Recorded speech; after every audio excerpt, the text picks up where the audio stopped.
इस कहानी की शुरुआत होती है एक कॉलेज से, जहां एक लड़की है जो कि एक बहुत ही पावरफुल बैकग्राउंड से बिलोंग करती है।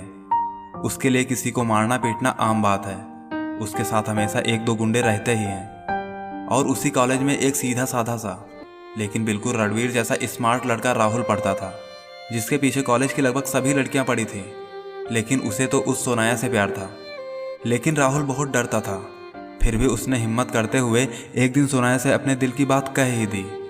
लेकिन सोनाया ने उसकी बात सुन के उसका बहुत मजाक बनाया। उसके बाद से राहुल बहुत उदास रहने लगा था और उधर सोनाया और भी मारपीट करने लगी। लेकिन अब वो राहुल के सामने सीधी सादी रहने की कोशिश करती और वो अक्सर राहुल के बारे में सोचती। वो रहती तो बहुत सारे लोगों के बीच में, फिर भी सोचती वो राहुल के बारे में ही थी। कुछ दिन बाद सोनाया को एहसास हुआ कि वो भी राहुल से प्यार करने लगी है, तो उसने अपने बेबाक अंदाज में जाके राहुल को प्रपोज कर दिया। उसने राहुल से कहा कि देख राहुल, मैं तुझसे प्यार करती हूँ, अब तू भी मुझसे प्यार कर ले, ठीक है? चल अब मैं चलती हूँ। ये कह के वो वहाँ से चली जाती है, वो भी राहुल का जवाब सुने बिना। कुछ देर बाद वह फिर से राहुल को कॉल करके पूछती है कि तूने तो बताया ही नहीं, तू मुझसे प्यार करता है कि नहीं? ये बात सुन के राहुल हंसने लगता है और कहता है कल कॉलेज में बात करेंगे। अगले दिन सोनाया राहुल का बेसब्री से इंतजार कर रही थी। तभी राहुल आ जाता है। राहुल को देख के सोनाया राहुल की तरफ तेजी से दौड़ती है और उसे गले लगाने ही वाली होती है कि उसके पाँव खुद ब खुद रुक जाते हैं और वह शर्मा के दूर खड़ी हो जाती है। राहुल उसके पास जाता है और पूछता है कि आप रुक क्यों गए? उसने कहा कुछ नहीं, बस ऐसे ही। इसी तरह राहुल और सोनाया की लव स्टोरी शुरू हो जाती है। अब सोनाया राहुल के सामने बिल्कुल सीधी बन के रहने लगी। जब राहुल उसके साथ रहता तो वह कोई भी गलत काम नहीं करती, लेकिन जैसे ही राहुल चला जाता वैसे ही वो अपने गुंडों वाली लुक में आ जाती और गुंडागर्दी शुरू कर देती थी।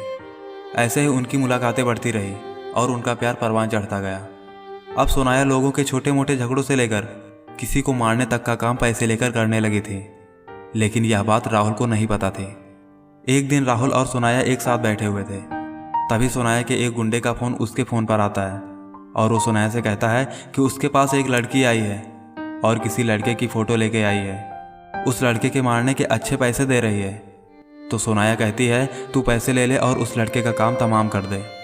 फिर कुछ देर बाद राहुल वहाँ से अपने घर की ओर चला जाता है और सोनाया अपने गुंडों के पास जाती है। लेकिन वो लोग तो उस लड़के को मारने के लिए निकल चुके होते हैं। लेकिन लड़के की एक फ़ोटो वहीं पर छोड़ गए होते हैं, जिसे देखकर सोनाया के हाथ पैर फूलने लगते हैं, क्योंकि वो फ़ोटो किसी और की नहीं बल्कि राहुल की होती है।